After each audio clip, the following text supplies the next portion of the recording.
I've been in more conversations with people, hey, who do you think's going to headline Madison Square Garden? You know, one thing about Dana White is he's not a poker player, and he does not bluff. I mean, he doesn't. You can go back and look at his history. I remember when Dana was making these claims and people saying, oh, he's crazy and he's just being a promoter. Then sure enough, he'd follow through on his word, and it would happen. I mean, from the growth of the sport to national television deals to publicly traded companies coming in as sponsors of the company, everything that he ever said happened. And he said, we are going to give you a blowout main event for Madison Square Garden. Now, the only reason I offer you that is because I'm not confident that the card isn't great the way it is.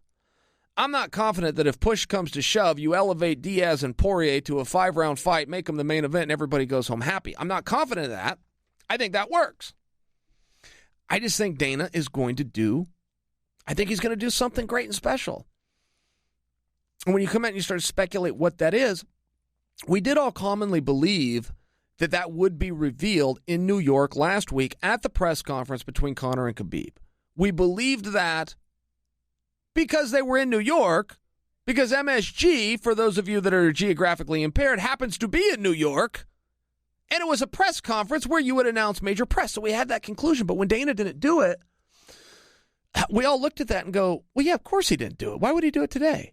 Why would he do anything that could overshadow the biggest fight in the sport's history? Why would he do anything today for a card that's 7 weeks away when he's promoting a card that's 3 weeks away?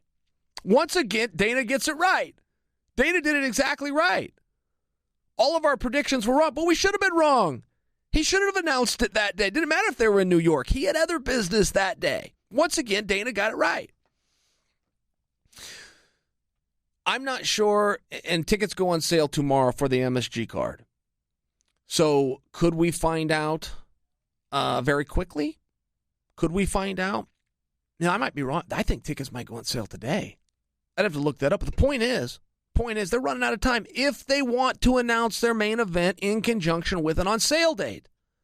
What's to say they do? What's to say that the point I made a moment ago isn't spot on, which the card's pretty damn good the way it is? What's to say that they don't wait until you're fading to black and rolling the credits on October 6th, where you have more eyeballs from this market than you're ever going to have before, and you put it on the back end of that show?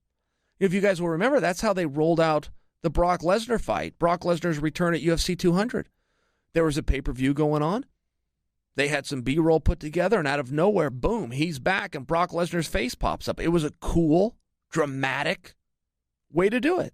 Didn't even have an opponent announced. So what's to say they're not going to do that on October 6th when the MSG card isn't for another month? That's more than enough time to build anticipation and hype for a retail product that's going on sale 30 days later, roughly, and not get in the way of the product that is being sold on October 6th. So, in conclusion, I'm sticking with my John Jones theory, though I will fully admit as each day goes by, it gets weaker and weaker. I just am forced with the fact that they said it's going to be a major fight. Diaz and Poirier is an anticipated fight, so that's our bar. It's got to be above that, and I don't know anybody with any free time, with any spots open on their dance card, that could fill in and be a bigger and better and more anticipated fight than Poirier versus Diaz. I don't know of one.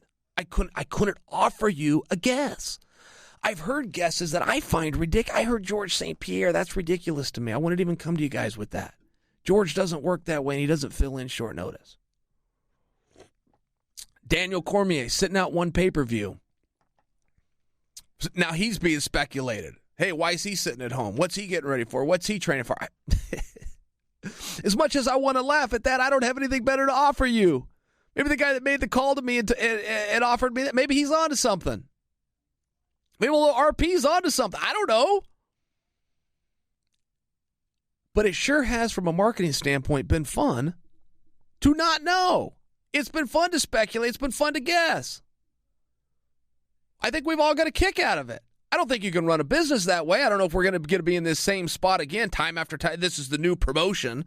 We know the card and we're not going to tell you what it is. Ha ha ha. I don't think so. But I think for this one time, for this first time, I think it's been great. I do. I really think that it's been fun.